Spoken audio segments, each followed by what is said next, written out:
Today we're going to do an easy to paint Necron. So first off, silver. We started with lead belcher first, which is a colour which covers the entire miniature. Next we're using Ironbreaker. I'm using an old bush where the bristles are spread out, and I've removed most of the paint and going over it nice and fast like this, and it will pick out edges. As you can see, it's a very fast process. So the next colour is going to be Rune Fang. And again, if I put it over my hand, there's a bit there, but you're not seeing a huge amount. So again, go over it nice and quick. We're starting to get a nice shine to the robot now. Next, using Necron compound. This is a very easy way to paint Necrons. It's very fast. In fact, you're painting a Necron in about 5 to 10 minutes. At this point, it's taken about 5 to 10 minutes to get this finished. The main things to remember: you want a very small amount of paint on your brush. You want to hold your brush right at the end, which helps you to get that fast speed going.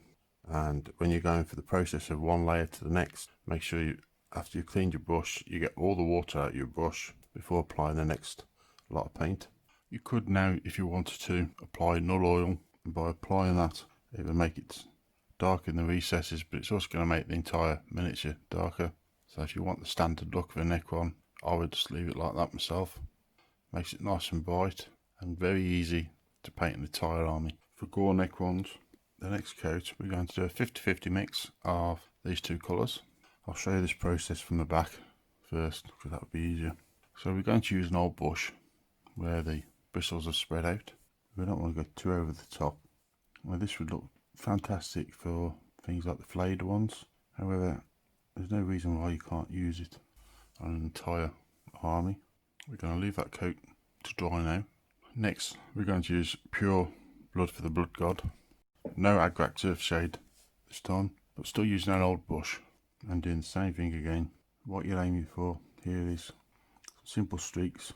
You want imperfection, and the reason why we've done two different colours is we want to try and give it a look, but there's older blood there as well. You could cover the entire miniature if you want, but I think if you do the entire miniature, it makes it a bit over the top and it looks a bit too gory. Covering one side like this, I think it looks pretty good. And again, it's a very easy, very simple way of making your Necron army stand out. For the green on the weapon, I'll start with Moot Green, and I'm going to use this next. I'm not going all the way down the tube, I'm just doing you might want to go over the silver areas a little bit. If you like the video, remember to like, share, and click on the button on the lower right hand side to subscribe.